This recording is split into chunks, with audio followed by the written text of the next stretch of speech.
7h41, la patrie, le socialisme ou la mort. Hugo Chavez est donc mort mardi, hier, à l'âge de 58 ans, des suites d'un cancer.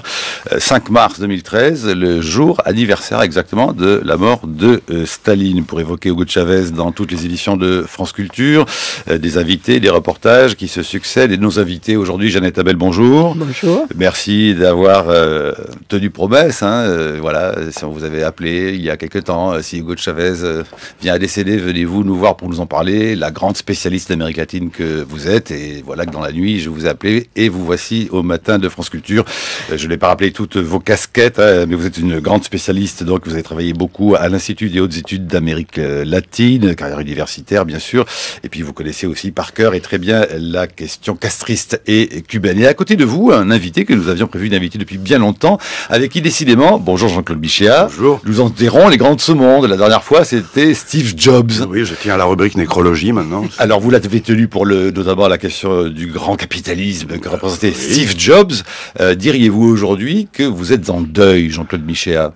Déjà, en entendant tout à l'heure les extraits de discours de Chavez et en entendant sa voix, je mesurais à quel point elle était très différente d'un discours de Pierre Moscovici ou de François Hollande, et franchement, je sentais un enthousiasme beaucoup plus grand. Mais là, c'est purement psychologique et personnel. Maintenant, je ne suis pas un spécialiste de l'Amérique latine, mais il se trouve que justement dans le livre... Vous y faites référence. Vers la fin du livre, pardon d'ailleurs, le titre, Les mystères de la gauche chez Climat, vous dites peut-être faut-il un jour ou l'autre s'inspirer d'un socialisme sud-américain. Est-ce que c'est celui, et est-ce que vous pensez à celui d'Hugo Chavez? On pourrait parler du Venezuela, on pourrait parler de l'Équateur, on pourrait parler de la Bolivie. Ce qui est clair, c'est que je précisais dans mon livre que mon analyse de la gauche occidentale et du vieux monde ne s'adaptait pas à ce qui s'appelle encore parfois la gauche en Amérique latine, mais c'est pas inintéressant de savoir qu'on préfère employer des signifiants plus enracinés dans la culture locale, sandinistes, bolivariens, zapatistes, etc. Et je disais que ces gauches, dont Chavez était un des symboles et un des représentants, avaient ceci de particulier qu'elles avaient su conserver un rapport minimal avec la vieille tradition socialiste, et entre autres parce que dans ces cultures de gauche, la notion de patrie, vous l'avez entendu tout à l'heure, joue un rôle central dans cette culture sud-américaine, tout en étant capable, évidemment, de penser aussi à l'échelle du monde et du continent sud-américain, et que une des particularités aussi, c'est le rapport aux traditions indigènes, notamment, ça c'est dans le cas de la Bolivie d'Evo Morales, ce qui est l'origine, je le rappelle, de ce sens de la tradition locale et de la patrie est à chercher au début du XXe siècle dans l'œuvre d'un marxiste péruvien extraordinaire qui était José María Tegui. Et donc, ce que je dis de la gauche en France ou en Europe ne s'appliquait pas tel que pour la gauche latino-américaine. Alors, cela dit... Comme le disent quelques-uns des commentateurs, notamment de la mort d'Hugo Chavez du côté du Québec, Hugo Chavez, c'était pas la gauche bobo. Voilà. Je veux dire deux choses. Il ne s'agit pas évidemment de faire de Hugo Chavez le détenteur d'un modèle d'émancipation du capitalisme que chacun devrait imiter. Tout le monde connaît les limites, les contradictions de sa propre politique, mais il faut d'abord dire cette chose fondamentale que, premièrement, il était réélu légalement. J'entends de temps en temps tout un ensemble de discours qui le présentent comme un caudillo potentiel, et surtout dans un monde où les antagonismes de classe sont beaucoup plus marqués encore pour des raisons historiques, et où la pauvreté des peuples atteint des degrés relativement inimaginables pour nous.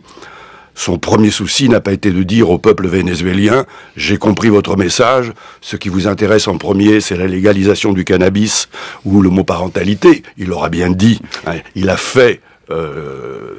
il a compris qu'il y avait d'abord des politiques d'alphabétisation et de redistribution à mettre en œuvre. Et je voudrais quand même conclure là-dessus, c'est qu'en voyant la façon, mais depuis longtemps dans le monde, dont Hugo Chavez est toujours traité avec des pincettes et une ironie, Encore une fois, je ne soutiens ni son rapport à Fidel Castro, ni ses sorties, par exemple, sur Israël, mais je me souviens dans ma jeunesse de la manière dont, à la télévision officielle, a été présenté le 13 septembre 1973 le renversement du gouvernement légitime d'Allende par Pinochet, pour célébrer cette prise de pouvoir par la force et qui allait installer un système de torture. La télévision, à l'époque, je crois qu'il y avait encore 1 ou 2 chaînes, à 8 heures, vous voyez Bernard Volcker, qui est un peu l'ancêtre de beaucoup des journalistes modernes, et qui commence son émission « L'ordre vient d'être rétabli à Santiago ». Il faut dire que Pinochet ne faisait que mettre en pratique le programme des Chicago Boys de Friedman avec l'approbation de Friedrich Hayek, et qu'il allait donc installer au Chili une politique qui ressemble furieusement à celle qui est devenue celle de la communauté européenne. Alors Jeannette Abel, toujours pour essayer, comme nous aimons nous le faire, en espérant ne pas être trop dans la tradition journalistique que vient de décrire Jean-Claude Michéa, comment décrire et que pouvez-vous nous dire pour nous éclairer sur cette question justement de Hugo Chavez, héros pour les uns, provocateur populiste pour les autres, et comment surtout il faut-il faire tout de même un peu de biographie d'un enfant qui est dans un milieu très pauvre, qui va pousser par ses parents faire des études, l'armée, lire beaucoup, s'inspirer justement notamment de livres importants pour lui qui le conduiront dans sa pensée politique, comme notamment les livres du Panaméen Omar Torrijos. Comment définir la formation intellectuelle d'un Hugo Chavez qui ferait expliquer, au fond, et justifierait qu'il soit, lui, aujourd'hui, un des représentants de ce que devraient être, chez nous, les hommes de gauche. Mais un peu de biographie, peut-être, d'abord, Jeannette Abel.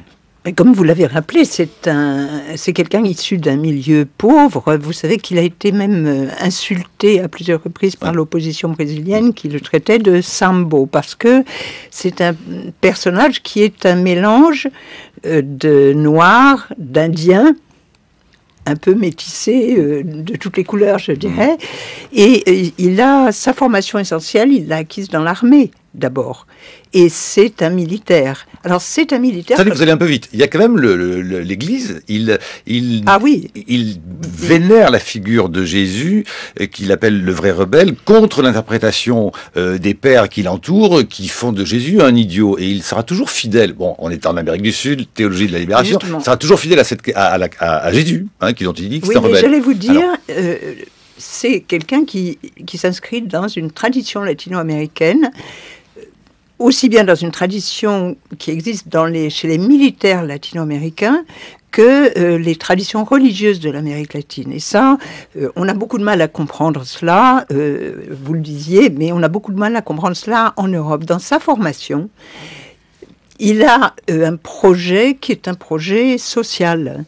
Et c'est un militaire, comme beaucoup d'autres militaires d'Amérique latine. Il y a eu, d'une part, les gorilles, les fameux gorilles argentins, les dictateurs, et il y en a eu beaucoup. Mais il y a un courant minoritaire dans les armées latino-américaines, et il s'inscrit dans ce courant qui est un courant réformiste radical, souvent imprégné pour certains d'entre eux d'une certaine forme de jacobinisme. En tous les cas, ils ont subi l'influence de la Révolution française, qui est très grande en Amérique latine. Et sur le plan religieux, eh bien, vous avez aussi un mélange extraordinaire en Amérique latine de croyances et de syncrétisme qui ne sont pas la religion catholique telle que nous la connaissons au Vatican, par exemple, pas du tout, qui sont à la fois un mélange de certaines traditions qui viennent de l'Afrique, de la Santeria, ce qu'on appelle la Santeria ou du candomblé au Brésil, et qui sont des syncrétismes tout à fait bizarres pour nos traditions, parce que ce n'est ni le protestantisme, ni le catholicisme, ni le judaïsme. C'est un mélange de tout cela avec maintenant des sectes protestantes. Et donc, ce qu'il a affirmé, moi je l'ai vu à Caracas, à une tribune, à côté d'un prêtre. Et d'abord, vous savez que souvent il se promenait avec un crucifix. Et jusqu'à la fin, il a eu ce crucifix. Je suis chrétien et je pense que le socialisme doit se nourrir des courants les plus authentiques du christianisme, disait Chavez. Tout à fait. mais bon, continent où la théologie de la libération est née. Donc, ça n'est pas tellement étrange de retrouver cela, surtout chez quelqu'un qui a un enracinement populaire comme est le sien. Mais il avait parfois des formulations un peu étranges parce qu'il avait amené un prêtre dans un immense meeting à Caracas, lequel prêtre a été par la suite désavoué, condamné par la hiérarchie catholique vénézuélienne, qui l'a accusé d'un certain nombre de choses, y compris de corruption, et ça avait l'air assez convaincant. Donc il n'avait pas fait attention, il l'avait avec lui.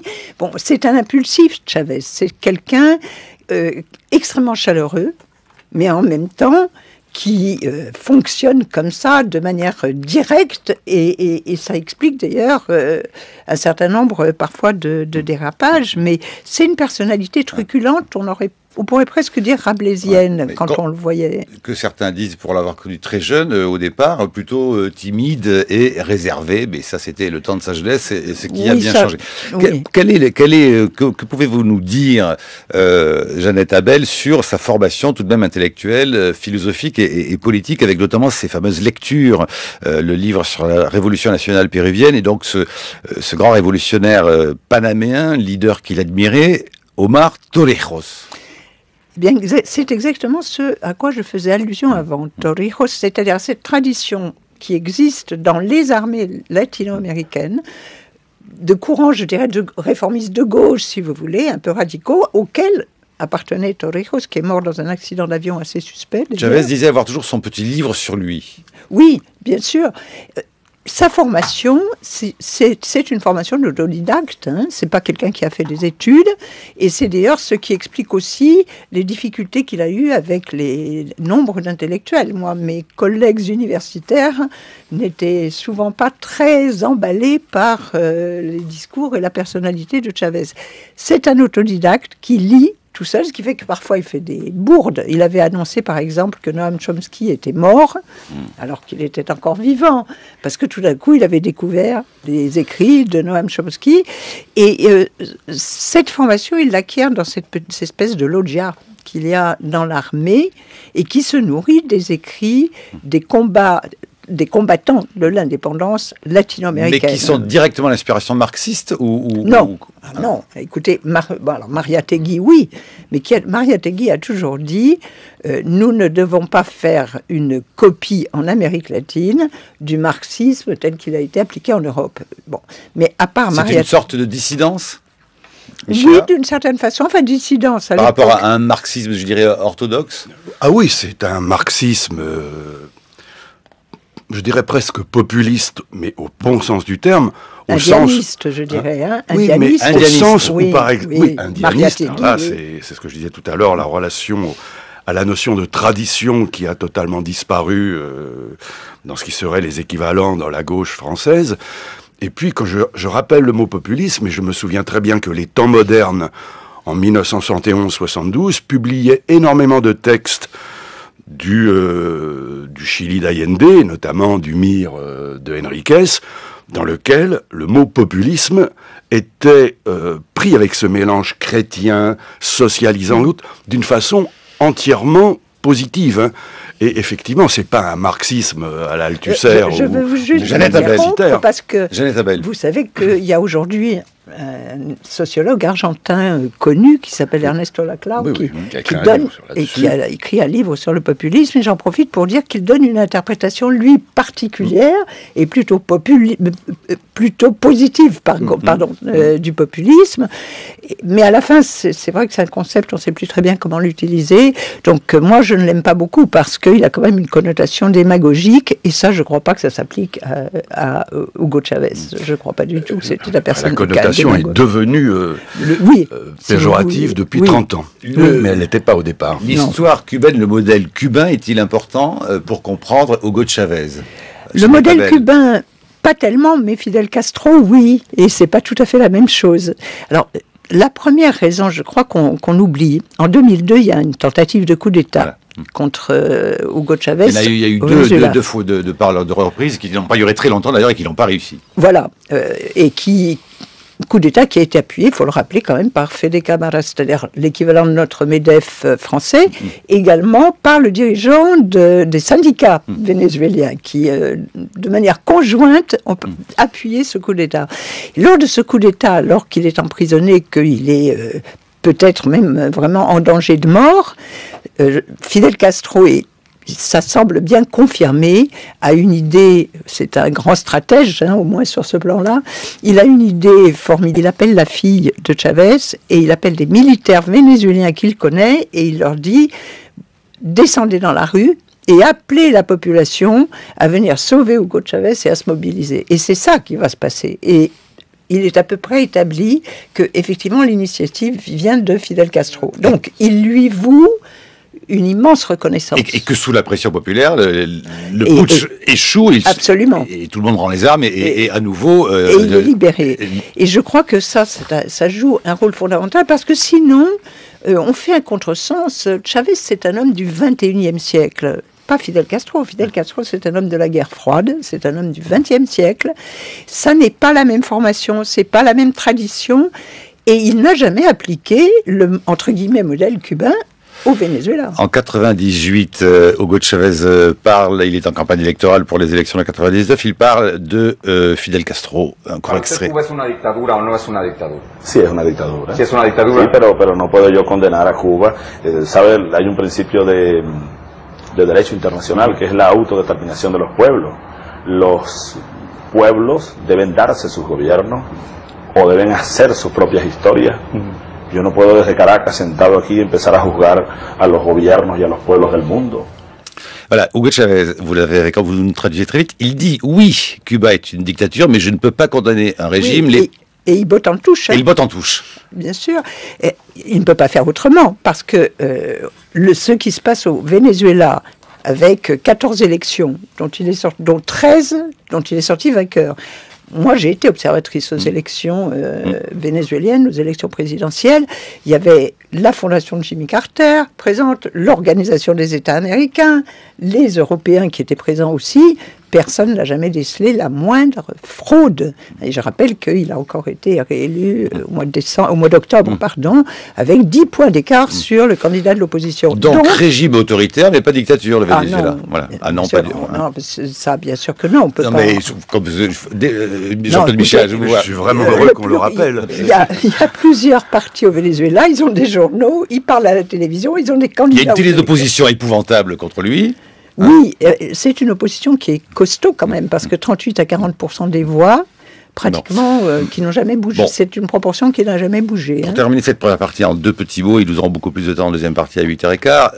Le socialisme de Hugo Chavez, alors, est-ce qu'il faut être là tout blanc ou tout noir? A-t-il réussi ou pas réussi? Beaucoup de corruption, beaucoup de violence et en même temps, éradication de l'analphabétisme. Non, mais je ne dirais pas. Socialisme me semble, enfin, on ne va pas discuter de ce que l'on met dans ce concept, mais ça ne me semble pas quelque chose qui puisse qualifier pour l'instant le Venezuela. C'est encore une économie de marché, le Venezuela. C'est encore une économie où existe la propriété privée. Il a beaucoup nationalisé, mais enfin, pour l'essentiel quand même, on n'a pas changé de dynamique. 8h17, vous vous êtes réveillé ce matin, Bruce Couturier. Comment je me suis réveillé? Hugo Chavez était mort. J'en suis encore tout remué. Vous avez lu le Michéa? J'ai lu le Michéa et je dois dire que je trouve étonnant que Jean-Claude Michéa s'étonne d'être mal compris, d'être entendu de travers, d'être encensé parfois par des gens qui n'ont rien de commun avec lui. Mais c'est bien le signe que sa pensée échappe au clivage ressassé, au débat d'idées balisées, à cette misérable guerre de tranchées à laquelle se résume depuis plusieurs décennies ce qui nous tient lieu encore de vie intellectuelle. Non pas, Jean-Claude Michéa, que vous cherchiez délibérément à brouiller les lignes afin de faire passer quelques saletés en contrebande, comme certains, mais enfin, vous pensez à partir d'une tradition idéologique, disons une espèce de socialisme populiste et moraliste, dans le sillage de l'anarcho-syndicalisme qui était depuis longtemps absent de notre univers mental. Les auteurs auxquels vous faites référence, George Orwell, Christopher Lasch, Ruskin, Marcel Mauss, Cornelius Castoriadis, Pierre Legendre, sont soit inconnus chez nous, soit eux-mêmes totalement incompris. Et pour aggraver votre cas, vous êtes furieusement anti-tendance, à contre-courant de l'hédonisme libéral-libertaire qui nous tient lieu depuis 35 ans de boussole progressiste. Votre critique du libéralisme est l'une des plus radicales que je connaisse parce qu'elle va à la racine. Or, les plus bruyants de nos antilibéraux contemporains, vous n'avez pas de mal à le démontrer, sont eux-mêmes largement porteurs du virus libéral. Et pour cause, les Lumières, la Révolution française sont dans une large mesure des aventures du libéralisme. Les premières, les Lumières, parce qu'elles appellent l'individu à s'arracher à ses appartenances traditionnelles et héritées, afin de pouvoir contracter librement en tant qu'individu. Les Lumières sont libérales non seulement en politique, avec Montesquieu, mais aussi en économie, avec Bois-Guilbert. Quant à la Révolution française, elle est en grande part une révolution libérale. Non seulement elle substitue le règne de la loi aux caprices du prince, mais elle garantit et consolide les droits de propriété, très instables sous la féodalité. Or cet héritage, les Lumières et la Révolution, a longtemps été revendiqué comme son bien propre par la gauche politique. Mais à vos yeux, Jean-Claude Michéa, le mouvement socialiste authentique s'est abstenu longtemps de participer au jeu politique de la bourgeoisie. Il n'avait rien à faire de la gauche, qu'elle fût intellectuelle, avec les penseurs libéraux Benjamin Constant ou Frédéric Bastiat, ou politique, avec Adolphe Thiers ou Jules Ferry. Dans son Histoire des gauches françaises, Jacques Julliard discerne en vous le principal interprète de la thèse qu'il baptise séparatiste, thèse selon laquelle l'alliance défensive passée entre une partie du camp socialiste et des politiciens de la gauche républicaine à l'époque de l'affaire Dreyfus s'est traduite par une progressive prise de contrôle du mouvement ouvrier par les politiciens bourgeois. Voilà pour la lecture du passé. Elle engage un projet politique pour aujourd'hui. Vous voulez sortir du capitalisme en mobilisant les classes populaires, mais sans la gauche, tant celle-ci vous semble à présent compromise avec tout ce que vous abhorrez, la modernité, mobilité, flexibilité, disponibilité, déracinement, agitation perpétuelle, dites-vous. La religion du progrès, une confiance aveugle en l'idée que l'histoire progresse et que demain ne saurait manquer d'être meilleur qu'aujourd'hui. L'indécence des élites qui refusent toute limite morale à leur cupidité et rejettent comme archaïques les tentatives d'enrayer la machine devenue folle du capitalisme mondialisateur. Vous misez, vous, sur la décence des gens ordinaires, la décroissance, les communautés de producteurs. Vous ne croyez pas, comme les marxistes, que le système actuel porte en germe les agents de sa propre destruction, mais qu'au contraire, chaque jour qui passe ruine les possibilités d'édification de votre socialisme en minant les ressorts moraux des gens ordinaires. Bref, non seulement vous êtes idéologiquement marginal, mais votre radicalité est telle qu'on voit mal quelle force politique pourrait bien appuyer un tel projet. Vous vous êtes taillé, c'est vrai, dans notre paysage intellectuel une place très originale qui en agace plus d'un. Mais comment transformer une analyse politique dont la pertinence est indéniable en un projet politique concret? La chronique de Brice Couturier à réécouter sur franceculture.fr. Jean-Claude Michéa. C'est une excellente présentation de la plupart de mes idées, sauf sur un point. Mais quand vous dites que mon but est d'appeler à la constitution d'un nouveau front populaire sans la gauche. C'est pas du tout la thèse que je défends dans ce dernier livre. Ma thèse est qu'on ne peut pas rassembler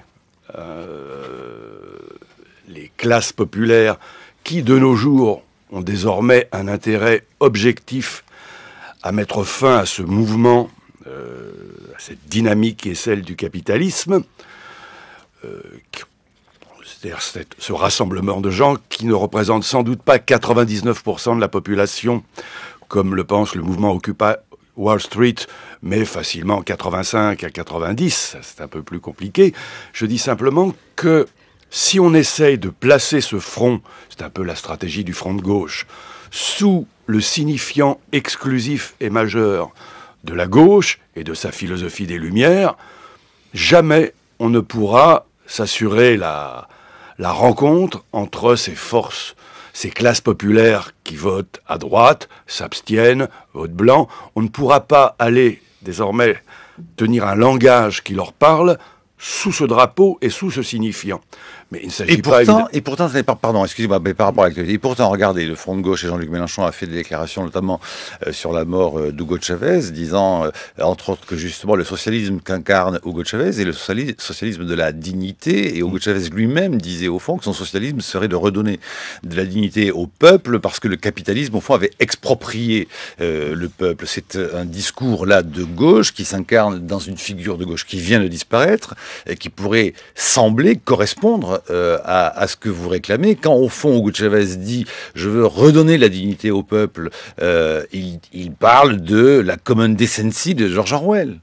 Ah mais là je suis d'accord avec vous. Il y a actuellement autour du Front de gauche et de ce qu'on appelle la gauche de la gauche tout un mouvement en pleine effervescence qui commence à remettre en question ce logiciel de la gauche tel que je l'avais décrit dans le complexe d'Orphée et qui commence à réintroduire ces notions, le peuple, sa dignité, la common decency, là où régnait de manière exclusive depuis quelques années le sens de l'histoire, la modernisation absolue et surtout cette incapacité à compléter une critique du reste très partielle du libéralisme économique, puisque c'est plutôt une critique de ce qu'on appelle le néolibéralisme, et ça serait intéressant de revenir sur ce mot qui a été inventé par Foucault, mais une critique qui, jusque-là, se développait dans une indifférence absolue à ce qui est l'autre volet de la civilisation capitaliste comme fait social total, à savoir son volet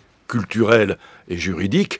Et s'il y a une certaine originalité dans ce dernier livre par rapport au précédent, parce qu'au fond, j'écris toujours le même livre en approfondissant le sillon. Et comme Balzac, c'est que j'ai... Balzac était le représentant classique de cette droite c'est pas au hasard que je cite Balzac. Mais en fait, vous avez tout Balzac dans la bibliothèque. Marx était un fanatique absolu, puisque Marx lui-même avait dit « mais le Capital a déjà été écrit par Balzac », ce qui prouve qu'il avait un rapport avec la droite conservatrice d'Ancien Régime de son époque, qui était beaucoup plus subtil. Et donc je disais, s'il y a quelque chose d'assez nouveau, c'est dans la mesure où cette fois-ci, j'ai consacré un certain nombre de scolies ou de chapitres à la question du droit et du culte des droits de l'homme, non pas pour le remplacer par un éloge dû au 5 mars 1953 du grand Staline, mais en montrant qu'il y a d'autres manières de défendre les libertés individuelles qu'en les inscrivant dans le logiciel de ce droit de l'homme qui est animé d'un mouvement infini et qui ne s'arrêtera jamais. Juste pour terminer là-dessus en un mot, je ne l'ai pas utilisé dans le livre, mais j'ai retrouvé il y a peu un passage de Marx dans le livre 1 du Capital, donc c'est pas dans les œuvres de jeunesse, où il oppose d'un côté ce qu'il appelle le pompeux catalogue des droits de l'homme, pompeux parce qu'animé d'un mouvement qui sera sans fin et qui nous conduira un jour ou l'autre à Marcel Yacoub, qui est dans le droit fil de ce logiciel libéral, et il oppose à ce pompeux catalogue des droits de l'homme ce qu'il appelle une modeste Magna Carta, que d'ailleurs les premiers socialistes anglais s'appelaient des chartistes, qui définirait les droits, les libertés individuelles et collectives intouchables, mais qui aurait comme principe interne, non pas une logique de l'illimitation et de la neutralité axiologique, mais qui serait fondée sur les valeurs du socialisme. Pompeux catalogue des droits de l'homme, ou modeste Magna Carta, c'était les mots de Marx, et d'une certaine manière, ce que j'essaie de faire dans beaucoup des scolies de ce livre, c'est de montrer comment, alors que la gauche est capable de critiquer de manière assez partielle, mais réelle, certains aspects de l'économie capitaliste moderne, sans aller jusqu'à remettre en question le concept de croissance qui n'est que le nom médiatique de l'accumulation du capital. En revanche, même dans le front de gauche, jusque-là, la référence aux droits de l'homme et donc au mouvement sociétal infini était considérée comme faisant partie de droit de l'être de gauche. Si j'écoute un homme de gauche parler aujourd'hui, on le reconnaît au fait qu'il ne peut pas faire 3 phrases sans utiliser le verbe discriminer et stigmatiser. Je viens de relire les 8 tomes du Capital, j'ai pas trouvé ces 2 mots une seule fois. Juste d'un mot, Éric Collin dans Marielle vous cite pour expliquer le phénomène Marcella Yacoub en disant que c'est peut-être là en présence d'une kervielle, d'une jambe kervielle du sexe, et que c'est une des entre autres manifestations d'un libéralisme à tout craint et bien compris aujourd'hui par notre société. Brice Couturier. Oui, je trouve qu'il y a une ambiguïté parce que le signifiant gauche dans vos écrits prend toutes sortes de sens. Et il y a des moments où vous le revendiquez, des moments où vous le refusez. Vous insistez à plusieurs reprises sur le fait que Marx n'était pas de gauche, il était socialiste et il refusait de rentrer dans le jeu politique bourgeois parce qu'apparemment pour vous le jeu de droite-gauche c'est un jeu politique bourgeois.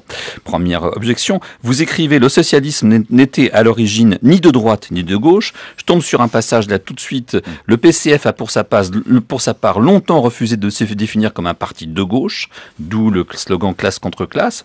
Donc quelque part on voit que pour vous le signifiant gauche il renvoie à l'état de la gauche présente aujourd'hui, c'est-à-dire que ne le cachons pas, ce que vous dites, c'est qu'en fait, la gauche politique aujourd'hui est le principal vecteur du libéralisme culturel que vous déplorez.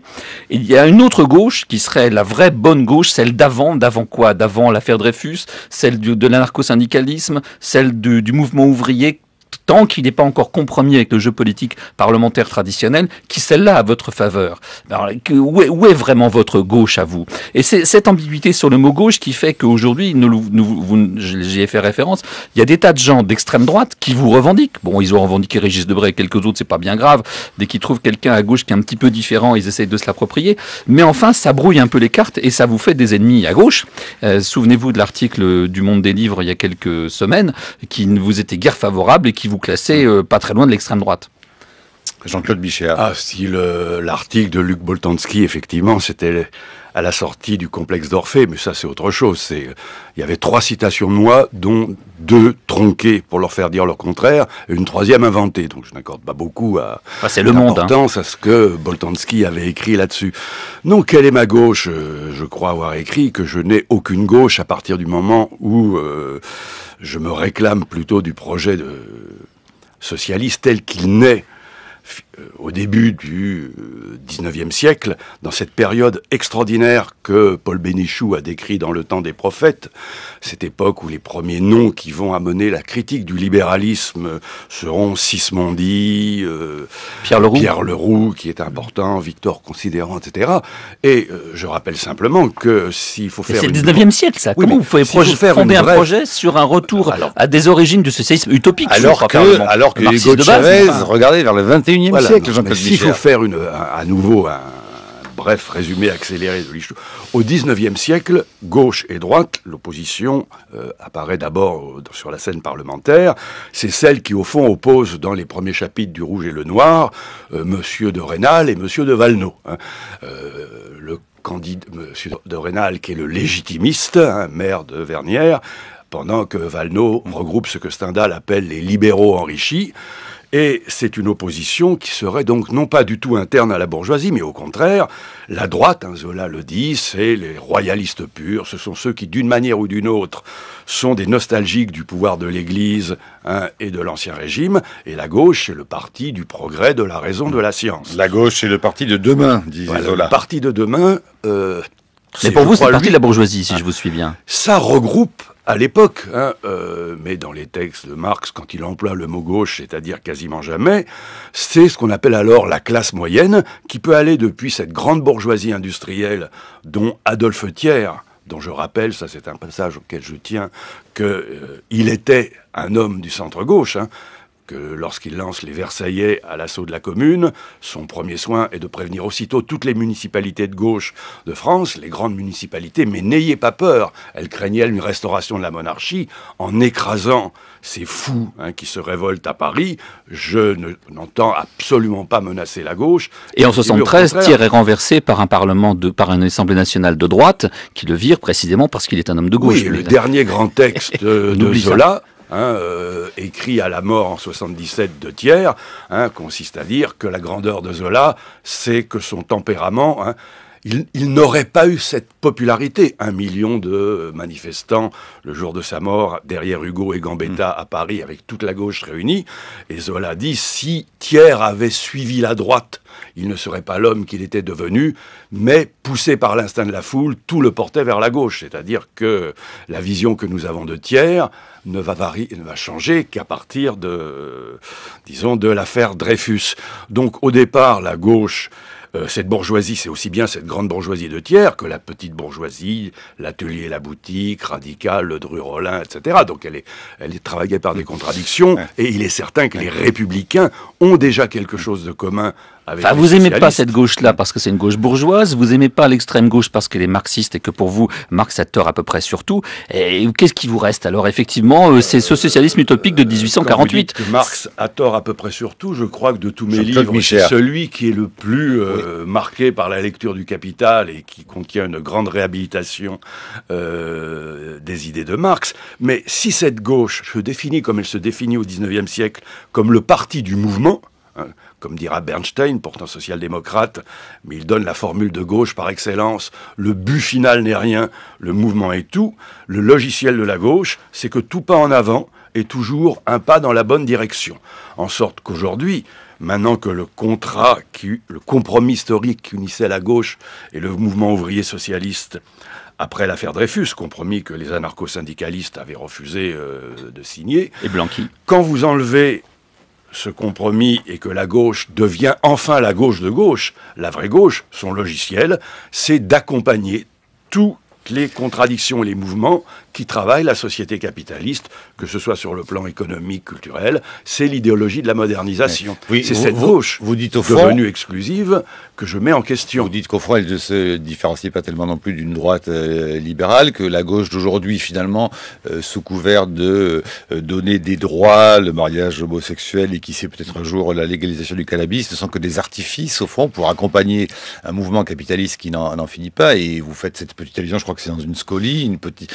Au fond, voilà, on sera tous heureux de fumer du cannabis devant les portes de Pôle emploi. Pour vous, voilà, la gauche a totalement tout vidé de son sens. Bon, cela dit, est-ce qu'elle a réellement tout vidé de son sens? Et encore une fois, quand on voit qu'il peut y avoir des modèles, et encore, c'est une allusion que vous faites à la fin de votre livre, sur les laboratoires socialistes, justement, sud-américains, aujourd'hui, Jean-Claude Michéa. Ah non, mais ça, je l'ai dit au départ, hein, je laisse de côté dans l'analyse des formations anticapitalistes la gauche latino-américaine qui n'est pas dans ce logiciel issu de l'affaire Dreyfus, à la fois parce qu'elle a conservé une référence à quelque chose de l'idéal socialiste. Alors, ici je fais une parenthèse, je me réclame toujours de la critique socialiste telle qu'elle naît au fond dans l'œuvre de Sismondi. J'approuve tout à fait cette vision qu'ont les premiers socialistes des années 30 et 40, à la fois du caractère polarisant de l'accumulation du capital et du régime de concurrence qui conduit au niveau mondial à concentrer la richesse d'un côté, l'austérité de l'autre, et surtout leur hypersensibilité à la question de la destruction du lien social. Je rappelle que le mot socialisme s'invente pour s'opposer à celui d'individualisme déchaîné, et que l'un des premiers mots qui est toujours présent dans les grands textes socialistes, et notamment chez Engels, est la critique de l'atomisation du monde.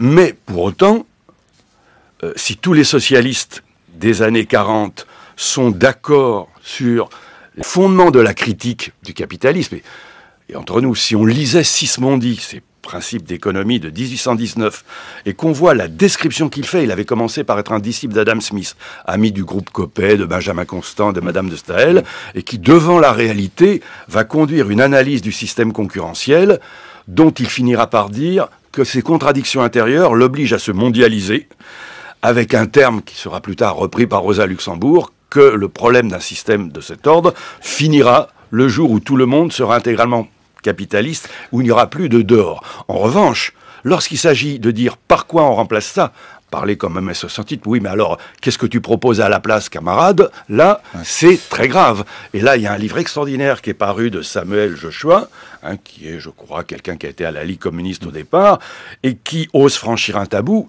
en disant la critique socialiste est une chose, mais les principes... Isaac, Josué. Isaac. Samuel, c'est le frère. Ah oui, c'est Isaac, oui, c'est le frère Samuel, c'est Isaac qui l'a écrit.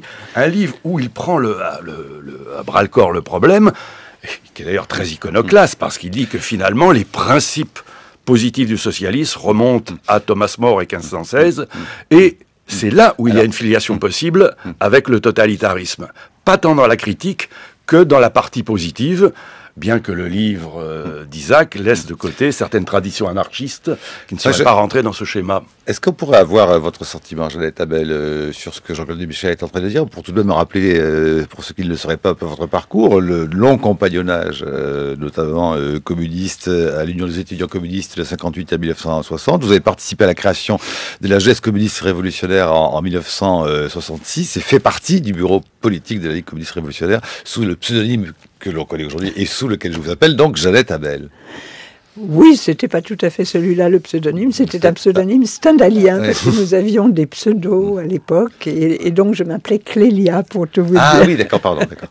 Bon, non mais moi, ma formation a d'abord été par le plus grand des hasards, à cause de ma professeure de philosophie, une formation cubaine.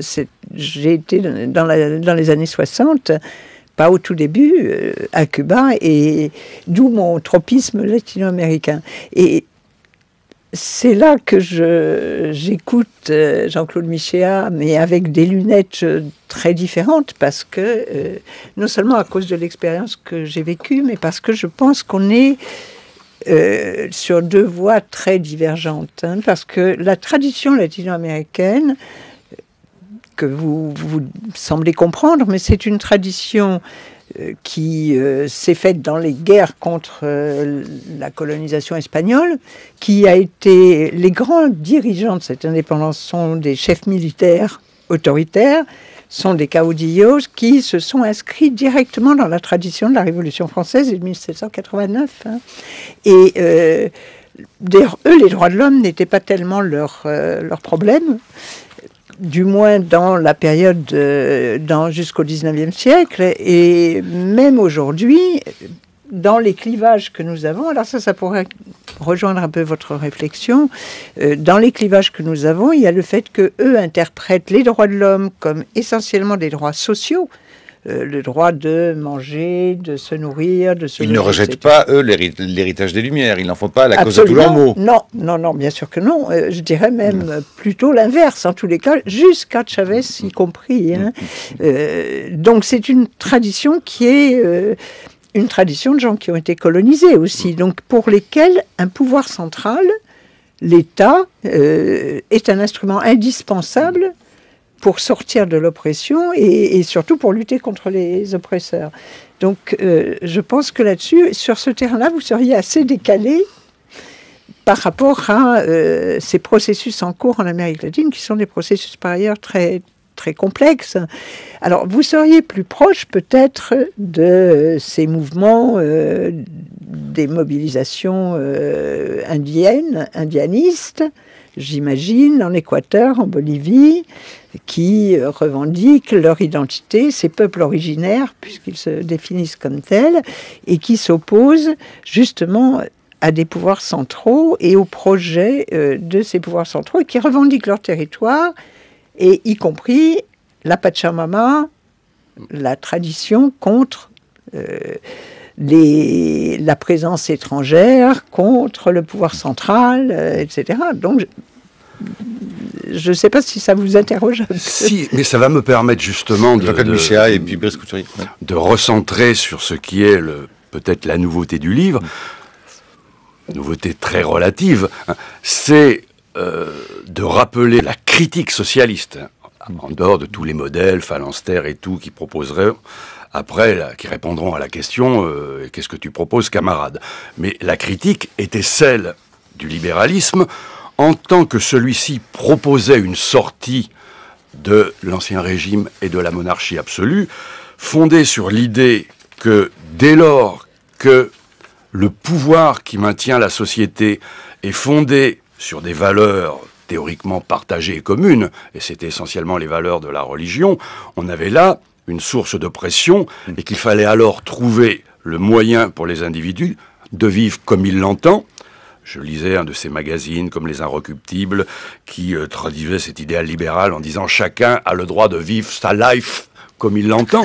C'est une traduction. Ah là, ça, il est savoureux de vous voir commenter les médias. On n'y est pas encore passé, mais ça ne saurait tarder. Voilà. Et qui, évidemment, supposait que l'individu était premier, qu'il n'était pas un animal politique, c'est ce que Marx dénoncera comme des Robinsonades, et que par conséquent, les seuls liens qui pourraient fabriquer de la société seraient les liens fixés d'un côté par le droit, mais un droit axiologiquement neutre qui ne prescrit plus aucune manière de vivre, et de l'autre, le marché, le contrat juridique entre deux personnes qui ont une affaire à négocier. Il y a un livre extraordinaire qui vient de paraître d'un Foucaldien Foucaulâtre, qui s'appelle Geoffroy de la Gannerie, qui, commentant justement les livres de Foucault, ses cours au Collège de France, montre à quel point Foucault est fasciné quand il découvre la tradition néolibérale, notamment par Gary Becker et Hayek, et Foucault dit il y a là quelque chose de profondément émancipateur. Il célèbre même les principes économiques d'Helmut Schmidt dans ses cours, en disant que dès lors qu'il y a du commun, il y a de l'un, il y a de la machine à persécuter, et il faut détruire toutes ces références-là qui sont au fond un obstacle à l'émancipation individuelle. Alors que ça permet de répondre à la question de ma voisine, c'est que les socialistes, au XIXe siècle, veulent réinstaller la Gemeinwesen de la vie commune. Leur première critique, c'est l'atomisation du monde. Ils sont donc à la fois d'accord avec les libéraux et la philosophie des Lumières, qui elle-même donne des usages contradictoires, parce que ça peut être Rousseau, ça peut être Voltaire, mais ils sont tout à fait d'accord, et ça lie parfois avec les libéraux, pour en finir avec toutes les formes de communauté, c'est-à-dire de lien social oppressif, inégalitaire, donc il y a une lutte contre l'ancien régime, sauf que la logique axiologiquement neutre du libéralisme les conduit à un moment à s'attaquer au lien social lui-même, alors que Pierre Leroux et les premiers socialistes veulent maintenir l'idée de vie commune. C'est une thèse de votre livre, effectivement, qui montre la disparition, l'éclatement total de la question du lien social. J'attendais Brice, je crois que vous voulez dire un tout petit mot Non, parce que je voudrais la relancer, parce qu'il me semble qu'il y a là un parallèle à faire entre ce que vous venez de dire et ce que Jean-Claude Michéa a dit également. On voit bien qu'en fait, c'est pour ça qu'il y a une ambiguïté autour du mot gauche. On voit bien que pour Jean-Claude Michéa, la gauche, c'est cette gauche ouvrière primitive, celle des communautés traditionnelles, celle j'exagère en des communautés traditionnelles, je vous renvoie. On pourrait dire, Brice, c'est la gauche biographique de votre histoire familiale. Aussi, de votre héritage familial que vous ne reniez absolument pas, dans lequel vous continuez. Mais celle des communautés ouvrières de producteurs proudhoniennes, disons, pour rappeler les choses de manière simple. Et puis il y a cette gauche moderne, libérale, que vous détestez, que vous vomissez à longueur de livre, parce que c'est celle des Inrecuptibles, de libération, de l'émancipation des individus, qui pour vous est profondément une gauche libérale. Mais précisément, en Amérique latine aussi, on mélange tout le temps deux gauches. Il y a une gauche moderne et libérale qui est celle de Lula, qui a fait le choix avec le Brésil d'insérer son pays dans la mondialisation et qui l'a formidablement réussi. Et vibrant hommage de Dilma Rousseff, aujourd'hui président du Brésil, à la mort d'Hugo Chavez. Oui, enfin bon, c'est pas la même gauche, soyons bien clairs, que celle de cette gauche indigéniste et identitaire qui se manifestait avec Chavez au Venezuela ou avec Morales au Pérou, qui donne au contraire cette espèce de gauche très communautariste qui a votre préférence. Comment vous expliquez quand même que d'un côté on a une gauche moderne qui réussit économiquement de manière frappante parce que le Brésil de Lula est devenu une puissance, de l'autre côté on a ce que Jacobo Machover, le dissident cubain, a appelé, en parlant de Chavez, le conservatisme le plus rance qui se maintient au pouvoir, socialisme du XXIe siècle qui n'est après tout qu'une pâle copie du castrisme dans une république qui n'est pas bananière mais pétrolière, et qui noue ces liens incroyables avec. Alors, vous me demandiez, Marc, si j'avais pleuré de la mort de Chavez, c'est surtout Hafez el-Assad et Ahmadinejad qui doivent pleurer, parce que là ils viennent de perdre un allié formidable, de même que Kadhafi était aussi un allié, faut pas l'oublier, de Chavez. Donc je veux dire, il y a deux gauches, il y a une gauche moderne et une gauche archaïque, voilà. Jeannette Havel. Oui, je suis pas sûre de diviser, en fait, de savoir où est-ce qu'on va placer la gauche latino-américaine dans ce cadre-là, parce que je pense qu'elle ne se reconnaît reconnais pas dans ce que dit Jean-Claude Michéa, mais je ne dirais pas non plus que c'est une gauche archaïque. Et je crois pas. Alors, vous faites un tableau un peu optimiste de ce qui se passe au Brésil. Le tableau que dresse Dilma Rousseff aujourd'hui est beaucoup plus compliqué que cela. Une mauvaise année économique qui succède à de très très bonnes années. Oui, bien sûr. Non, mais les bonnes années sont liées notamment à l'augmentation des prix des matières premières. Et actuellement, le grand souci, c'est la désindustrialisation précoce du Brésil.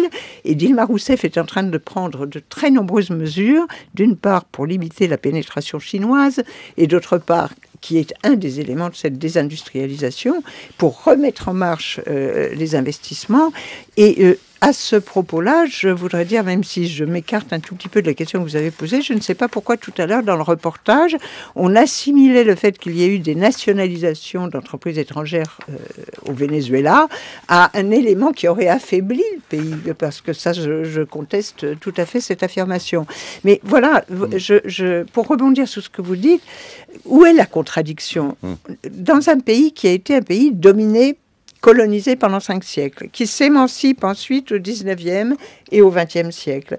Pour s'émanciper, il a besoin, dans un premier temps, d'un État. Et en plus, il va s'émanciper derrière des chefs, des caudillos, parce que c'est des chefs qui vont diriger ces guerres d'indépendance et qui ont une vision étatiste, qui ont une vision centralisatrice et absolument pas émancipatrice à la base.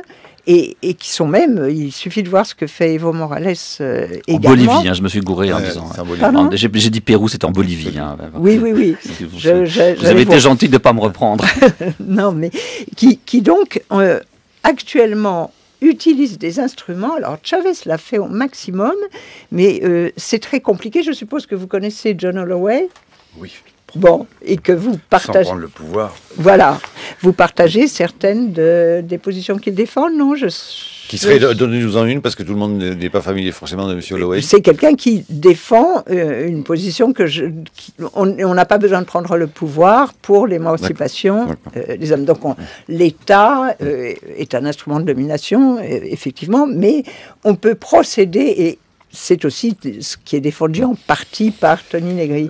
Donc, je veux dire, quand vous êtes dans une situation de domination, d'oppression, vous avez 2 éclairages en Amérique latine aujourd'hui sur l'État. Vous avez l'éclairage qui est effectivement communautariste de la part d'un certain nombre de communautés indigènes qui revendiquent le droit d'occuper des territoires indépendamment d'ailleurs des besoins plus généraux de la population. Et puis vous avez une tradition très étatiste et très autoritaire et verticaliste. Il nous reste très peu de temps, Jean-Claude Michel.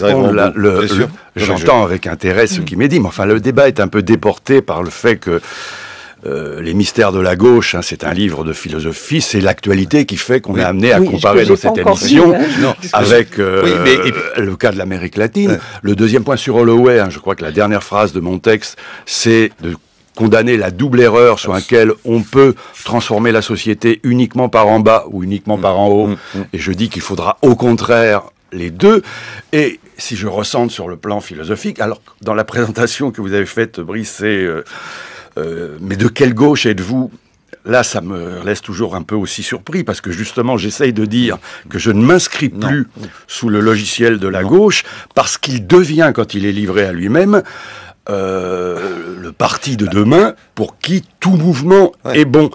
Mais parce que vous dites qu'il est vidé du sens de ce que ce mot représentait à une époque tout de même. C'est intéressant parce que vous ne reniez pas toute l'histoire qui a conduit, malgré tout, à ce moment de capilotade. Vous dites que ça a été quand même un totem. Et il faut considérer encore que c'est important que ça a été, que c'eût été un totem qui a fait, entre la gauche, qui a été un moteur de l'action pour beaucoup de gens de gauche. L'alliance entre la gauche et le mouvement socialiste qui s'est noué au moment de l'affaire Dreyfus avait un ennemi extraordinaire, la réaction, celle qui voulait revenir à telle ou telle forme de l'ancien régime. Et effectivement, tant que cette réaction était puissante, en gros jusqu'à 45 et peut-être 68 pour certains débris, cette alliance avait un sens. Ce que je dis, maintenant que notre combat n'est plus, il y a peut-être certains journalistes des Inrecuptibles qui le croiraient encore, de combattre l'alliance du trône et de l'autel, la famille patriarcale, le droit d'aînesse ou des choses de cet ordre. Il est clair que le logiciel de gauche patine dans le vide, il ne peut aller que vers la modernisation infinie. Alors Mais vous que voyez- ce qui était l'originalité du socialisme, c'était... Il partageait bien avec le libéralisme un certain nombre d'aspects de l'idéal des Lumières, la liberté, l'égalité, les droits de l'individu, l'émancipation, mais en les inscrivant dans le projet de maintenir quelque chose qui relève de la vie commune. Et pour aller vite, il faut prendre un dernier exemple. Le premier grand livre de Proudhon, en 1839, s'appelle « Célébration du dimanche ». Et toute la thèse est le dimanche, le repos dominical, est là pour des raisons mises en place par la religion et l'Ancien Régime. Et on comprend comment des gens modernistes et progressistes pourraient dire, puisque la superstition est une croyante d'un autre âge, supprimons le repos dominical. Et Proudhon disait, c'est pas parce qu'il a des bases religieuses et né dans l'Ancien Régime que c'est une bonne raison pour en finir avec le repos dominical, dont Marx écrivait dans Le Capital que, religieux ou pas, les capitalistes seraient conduits par leur propre logique à conduire les gens à travailler un jour le dimanche.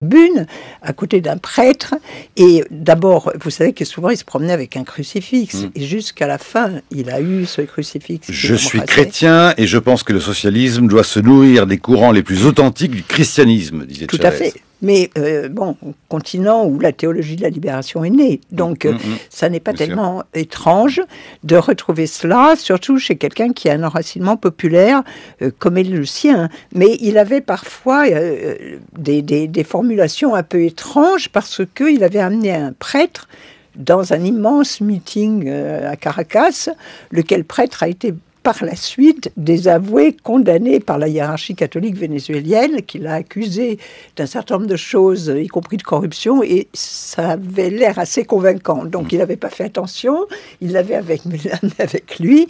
Bon, c'est un impulsif, Chavez. C'est quelqu'un extrêmement chaleureux, mais en même temps qui fonctionne comme ça, de manière directe, et ça explique d'ailleurs un certain nombre parfois de dérapages, mais c'est une personnalité truculente, on pourrait presque dire rabelaisienne, Ouais, quand on le voyait. Que certains disent, pour l'avoir connu très jeune, au départ, plutôt timide et réservé, mais ça c'était le temps de sa jeunesse, et ce qui a bien changé. Oui. Que pouvez-vous nous dire, Jeannette Abel, sur sa formation tout de même intellectuelle, philosophique et politique, avec notamment ses fameuses lectures, le livre sur la révolution nationale péruvienne, et donc ce grand révolutionnaire panaméen, leader qu'il admirait, Omar Torrijos. Bien, c'est exactement ce à quoi je faisais allusion avant. Torrijos, c'est-à-dire cette tradition qui existe dans les armées latino-américaines, de courants, je dirais, de réformistes de gauche, si vous voulez, un peu radicaux, auxquels appartenait Torrijos, qui est mort dans un accident d'avion assez suspect. Chavez disait avoir toujours son petit livre sur lui. Oui, bien sûr. Sa formation, c'est une formation d'autodidacte, hein. C'est pas quelqu'un qui a fait des études, et c'est d'ailleurs ce qui explique aussi les difficultés qu'il a eues avec les nombres d'intellectuels. Moi, mes collègues universitaires n'étaient souvent pas très emballés par les discours et la personnalité de Chavez.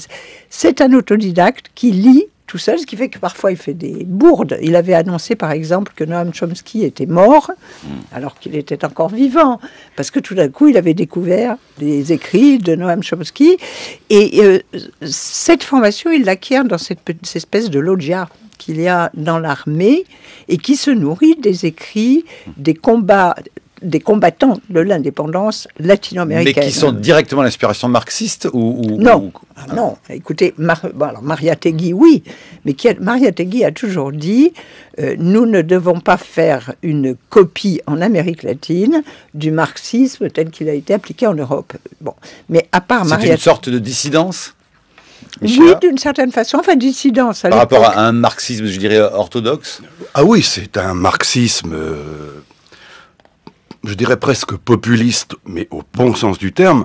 Indianiste, je dirais. Hein, oui, indianiste, mais au sens où, par exemple, oui, indianiste, là, c'est ce que je disais tout à l'heure, la relation à la notion de tradition qui a totalement disparu dans ce qui serait les équivalents dans la gauche française.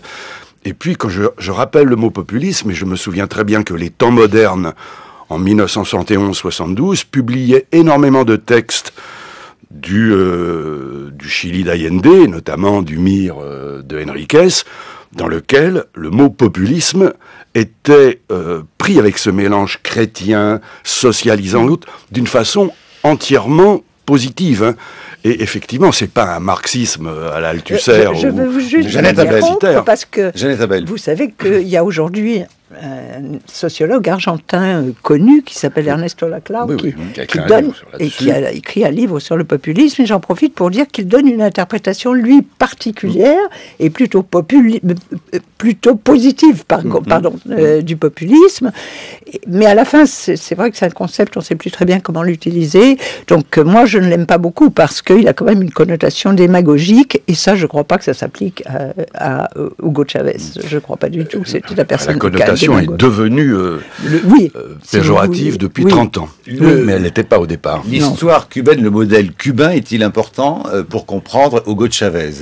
Le modèle cubain, pas tellement, mais Fidel Castro, oui. Et c'est pas tout à fait la même chose. Alors, la première raison, je crois qu'on oublie, en 2002, il y a une tentative de coup d'État contre Hugo Chavez. Il y a eu deux fois de reprises qui n'ont pas duré très longtemps d'ailleurs et qui n'ont pas réussi. Voilà. Et coup d'État qui a été appuyé, il faut le rappeler quand même, par Fede Cámara, c'est-à-dire l'équivalent de notre MEDEF français, également par le dirigeant des syndicats vénézuéliens qui, de manière conjointe, ont appuyé ce coup d'État. Lors de ce coup d'État, alors qu'il est emprisonné, qu'il est peut-être même vraiment en danger de mort, Fidel Castro ça semble bien confirmé, a une idée, c'est un grand stratège, au moins sur ce plan-là, il a une idée formidable, il appelle la fille de Chavez et il appelle des militaires vénézuéliens qu'il connaît et il leur dit « Descendez dans la rue » et appelez la population à venir sauver Hugo Chavez et à se mobiliser. Et c'est ça qui va se passer. Et il est à peu près établi que, effectivement, l'initiative vient de Fidel Castro. Donc, il lui voue une immense reconnaissance. Et que sous la pression populaire, le putsch échoue. Absolument. Et tout le monde rend les armes et à nouveau... et il est libéré. Et je crois que ça joue un rôle fondamental parce que sinon, on fait un contresens. Chavez, c'est un homme du 21e siècle. Pas Fidel Castro. Fidel Castro, c'est un homme de la guerre froide. C'est un homme du 20e siècle. Ça n'est pas la même formation, c'est pas la même tradition. Et il n'a jamais appliqué le, entre guillemets, modèle cubain au Venezuela. En 98, Hugo Chavez parle, il est en campagne électorale pour les élections de 99, il parle de Fidel Castro, un court extrait. ¿Cuba es una dictadura o no es una dictadura? Sí, es una dictadura. Sí, es una dictadura. Sí, pero no puedo yo condenar a Cuba. ¿Sabe? Hay un principio de derecho internacional que es la autodeterminación de los pueblos. Los pueblos deben darse sus gobiernos o deben hacer sus propias historias. Yo no puedo desde Caracas, sentado aquí, empezar a juzgar a los gobiernos y a los pueblos del mundo. Voilà, Hugo Chavez, vous l'avez, quand vous nous traduisez très vite, il dit oui, Cuba est une dictature, mais je ne peux pas condamner un régime. Oui, et il botte en touche. Et il botte en touche. Bien sûr. Et il ne peut pas faire autrement, parce que ce qui se passe au Venezuela, avec 14 élections, dont 13 dont il est sorti vainqueur. Moi, j'ai été observatrice aux élections vénézuéliennes, aux élections présidentielles. Il y avait la fondation de Jimmy Carter présente, l'Organisation des États américains, les Européens qui étaient présents aussi. Personne n'a jamais décelé la moindre fraude. Et je rappelle qu'il a encore été réélu au mois d'octobre, avec 10 points d'écart sur le candidat de l'opposition. Donc régime autoritaire, mais pas dictature, le Venezuela. Non, voilà. Non, ça, bien sûr que non. On peut non, pas. Mais comme Jean-Claude Michel, je suis vraiment heureux qu'on le rappelle. Il y a plusieurs partis au Venezuela, ils ont des journaux, ils parlent à la télévision, ils ont des candidats. Il y a une télé d'opposition épouvantable contre lui. Oui, c'est une opposition qui est costaud quand même, parce que 38 à 40% des voix, pratiquement, qui n'ont jamais bougé. Bon. C'est une proportion qui n'a jamais bougé. Pour terminer cette première partie en deux petits mots, il nous aura beaucoup plus de temps en deuxième partie à 8h15. Le socialisme de Hugo Chavez, alors, est-ce qu'il faut être là tout blanc ou tout noir? A-t-il réussi ou pas réussi? Beaucoup de corruption, beaucoup de violence et en même temps, éradication de l'analphabétisme. Non, mais je ne dirais pas. Socialisme me semble, enfin, on ne va pas discuter de ce que l'on met dans ce concept, mais ça ne me semble pas quelque chose qui puisse qualifier pour l'instant le Venezuela. C'est encore une économie de marché, le Venezuela. C'est encore une économie où existe la propriété privée. Il a beaucoup nationalisé, mais enfin, pour l'essentiel quand même, on n'a pas changé de dynamique. 8h17. Vous vous êtes réveillé ce matin, Brice Couturier. Comment je me suis réveillé? Hugo Chavez était mort. J'en suis encore tout remué. Vous avez lu le Michéa? J'ai lu le Michéa et je dois dire que je trouve étonnant que Jean-Claude Michéa s'étonne d'être mal compris, d'être entendu de travers, d'être encensé parfois par des gens qui n'ont rien de commun avec lui. Mais c'est bien le signe que sa pensée échappe au clivage ressassé, au débat d'idées balisé, à cette misérable guerre de tranchées à laquelle se résume depuis plusieurs décennies ce qui nous tient lieu encore de vie intellectuelle. Non pas, Jean-Claude Michéa, que vous cherchiez délibérément à brouiller les lignes afin de faire passer quelques saletés en contrebande, comme certains, mais enfin, vous pensez à partir d'une... Samuel Joshua, qui est, je crois, quelqu'un qui a été à la Ligue communiste au départ, et qui ose franchir un tabou en disant la critique socialiste est une chose, mais les principes... Isaac Joshua. Isaac. Samuel, c'est le frère. Ah oui, c'est Isaac, mais c'est le frère, Samuel, c'est Isaac qui l'a écrit. Un livre où il prend à bras-le-corps le problème, qui est d'ailleurs très iconoclaste, parce qu'il dit que finalement, les principes positifs du socialisme remontent à Thomas More et 1516, et c'est là où il y a une filiation possible avec le totalitarisme. Pas tant dans la critique que dans la partie positive, bien que le livre d'Isaac laisse de côté certaines traditions anarchistes qui ne seraient pas rentrées dans ce schéma. Est-ce qu'on pourrait avoir votre sentiment, Jeannette Abel, sur ce que Jean-Claude Michéa est en train de dire, pour tout de même me rappeler, pour ceux qui ne le sauraient pas, votre parcours, le long compagnonnage, notamment communiste, à l'Union des étudiants communistes de 58 à 1960. Vous avez participé à la création de la geste communiste révolutionnaire en 1966 et fait partie du bureau politique de la Ligue communiste révolutionnaire sous le pseudonyme que l'on connaît aujourd'hui et sous lequel je vous appelle, donc Jeannette Abel. Oui, c'était pas tout à fait celui-là, le pseudonyme, c'était un pseudonyme stendhalien, parce que nous avions des pseudos à l'époque, et donc je m'appelais Clélia, pour tout vous dire. Ah oui, d'accord, pardon, d'accord. Bon, non mais...